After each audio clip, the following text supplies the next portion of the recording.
So Channel 1's come to see the pilots in action at Remit in Derby and here in Bristol at the SMB Training Academy.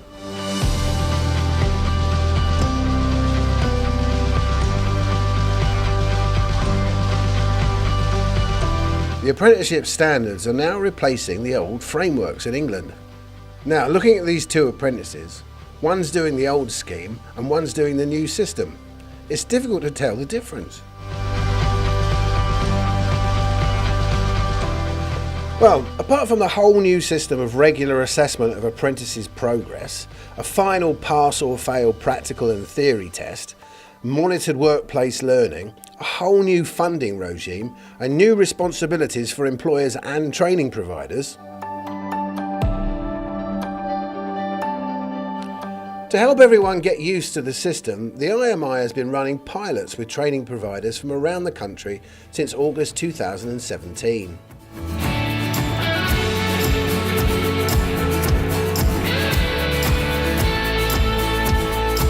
The man in charge of the pilot at SMB is CEO Phil Marsh. I asked him how is the new system working and what advice has he got for other training providers and for employers that are going to take the plunge into the standard. I think with any pilot there's going to be a challenge behind it, but we're not one to shy away from a challenge. We work very closely with the employers. I think the standard itself was designed by employers, so we should be able to meet their requirements. If that's what they want, then that's what we should be delivering as a customer.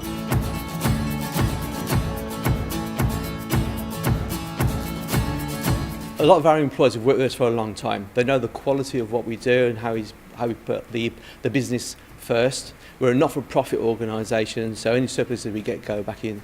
We haven't had to negotiate. The employers are happy to pay because they see the quality of the service that we deliver.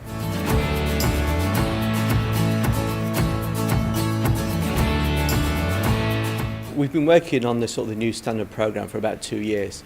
And 12 months ago we did a complete reorganisation. Because of the way that the standards has changed compared to framework, we knew that the assessment team had to change, that to be retrained, reorganised, and we've done that. We did a lot of discussions with the employers, the way we move things forward. We also discussed and had a consultation paper with the team. They've adapted it and they've really sort of worked extremely hard to get ready for the endpoint assessment. We've also worked closely with the IMI and we've been to lots of steering groups, attended lots of pilots. These original qualifications were written 20 years ago, the frameworks. Automotive vehicles have changed so much in the last 20 years, it makes sense that we've got to move forward with a new standard. The system change has come about because of demands from employers nationally for more control over the training content and for the introduction of more academic rigour. So now there are periodic tests throughout the course called gateway assessments, and then the all or nothing endpoint assessment, like the one that's going on behind me.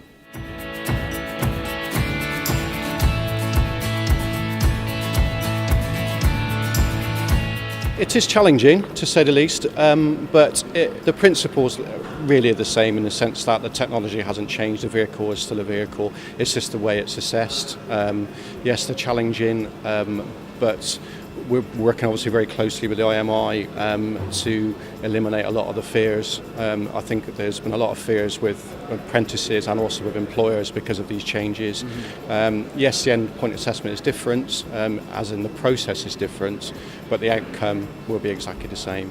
A lot of mindset changes with the staff, with the assessors, with regards to getting their head around the new principles, the new standards, the setting up of the assessments, but once you actually start the process off, it's a lot easier than you may think. You know, initially we were very sceptical, thinking, how's this going to work? But now we've got that up and running.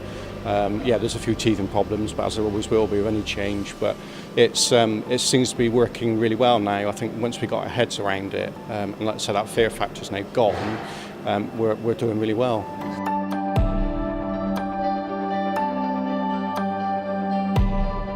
I think this is a far more rounded approach. I think the endpoint assessment gives us a far better overview of their capabilities and what they've taken on throughout the whole of their apprenticeship period. I think it's far more controlled, and I think it's something that all employers and apprentices should embrace, and there shouldn't be fear of it, that's for sure. definitely. The training provider and the employer work in partnership with an improved endpoint assessment organisation like the IMI. There's a lot to take in, but it can't be ignored that change is going to come. But fear not, IMI Head of External Quality Assessment Services, Mark Armitage, is here to help. So you've been and seen a lot of activity going on, there's a lot of change and it can be different and challenging. We've been in this journey now for almost 2 years at the IMI, so we've got a lot of experience, a lot of teams to support you. So if you're not sure at all, please get in touch and we work in partnership on this change together.